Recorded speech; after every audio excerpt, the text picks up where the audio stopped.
ಇನ್ನು last day video ನೋಡಿದ್ರಲ್ಲ, second day trip ಎಲ್ಲ ನಾನು ಎಲ್ಲಿಗೆ ಹೋಗಿದ್ವಿ ಏನು ಅಂತ ಹೇಳ್ಬಿಟ್ಟು ಇದು ಆಫ್ಟರ್ನೂನಿಂದ ಅದೇ ಕಂಟಿನ್ಯೂ ಮಾಡ್ತಾ ಇದ್ದೀನಿ.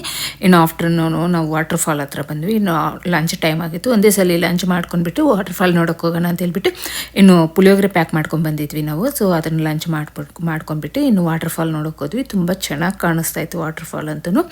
ಇಲ್ಲೇನಂದರೆ ಜಿಪ್ ಲೈನ್ ಇದೆ, ಹಾಗೆ ಕೇಬಲ್ ಕಾರ್ ಇದೆ. ಸೊ ಯಾವುದ್ರಲ್ಲಾದರೂ ಹಾಗೆ ಸ್ಟೆಪ್ಸ್ ಇದ್ದಾವೆ, ಹಾಗಾದರೂ ಹೋಗ್ಬೋದು ಕೆಳಗಡೆ ವಾಟರ್ ಫಾಲ್ ನೋಡೋದಕ್ಕೆ. ಇನ್ನು ನಾವು ಫಸ್ಟ್ ಕೇಬಲ್ ಕಾರಲ್ಲಿ ಹೋಗೋಣ, ಆಮೇಲೆ ಮಕ್ಕಳಿಗೆ ಸ್ಟೆಪ್ಸ್ ಹತ್ಕೊಂಡು ಮೇಲೆ ಬರೋಣ ಅಂತ ಹೇಳ್ಬಿಟ್ಟು ಡಿಸೈಡ್ ಆಗಿಬಿಟ್ಟು ಇನ್ನು ಕೇಬಲ್ ಕಾರಲ್ಲಿ ಹೋಗ್ತಾ ಇದ್ವಿ. ಇನ್ನು ಫ್ರೆಂಡ್ ಹಸ್ಬೆಂಡ್ ಬಂದುಬಿಟ್ಟು ಅವರು ಜಿಪ್ ಲೈನಲ್ಲಿ ಬರ್ತೀವಿ ಅಂತ ಹೇಳಿದರು. ಸೊ ಇನ್ನು ಮಕ್ಕಳಿಗೆಲ್ಲ ಕರ್ಕೊಂಡು ನಾವು ಕೇಬಲ್ ಕಾರಲ್ಲಿ ಹೋಗ್ತಾ ಇದ್ವಿ. ಮಕ್ಕಳಂತೂ ತುಂಬ ಎಂಜಾಯ್ ಮಾಡಿದ್ರು ಕೇಬಲ್ ಕಾರಲ್ಲಿ ಅಷ್ಟೇ. ತುಂಬ ಚೆನ್ನಾಗಿ ಕಾಣಿಸ್ತಾ ಇತ್ತು ನೋಡೋದಕ್ಕೆಲ್ಲನೂ.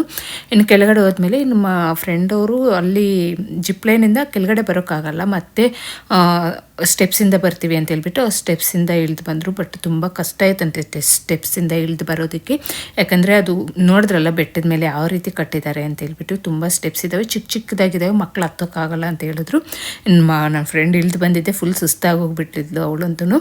ಹಾಗಾಗಿ ಇನ್ನು ಬೇಡ ಮಕ್ಕಳು ಕರ್ಕೊಂಡು ಹೋಗಂತೆ ಹೇಳ್ಬಿಟ್ಟು ನಾವು ಇನ್ನು ಕಾರೇ ಇರೋ ಹತ್ರ ಅದು ತಗೊಂಡು ಬಂದುಬಿಟ್ರೆ ಇಲ್ಲಿ ಪಾರ್ಕಿಂಗ್ ಮಾಡಿಕೊಂಡ್ರೆ ನಾವು ವಾಟರ್ ಫಾಲ್ ನೋಡ್ಕೊಂಡು ಹೋಗ್ಬೋದು ಅಂತ ಹೇಳ್ಬಿಟ್ಟು ನನ್ನ ಹಸ್ಬೆಂಡ್ ಹೋಗಿ ಕಾರ್ ತೊಗೊಂಡು ಬಂದುಬಿಟ್ಟು ಇಲ್ಲಿಂದ ವಾಟರ್ ಫಾಲ್ ನೋಡಿಕೊಂಡು ಡೈರೆಕ್ಟ್ ಇನ್ನು ಹೋಟೆಲ್ಗೆ ವಾಪಸ್ ಹೋದ್ವಿ. ಇನ್ನೆಲ್ಲೂ ಪ್ಲೇಸ್ ಹೋಗೋಕ್ಕಾಗಿಲ್ಲ ನಮಗೆ.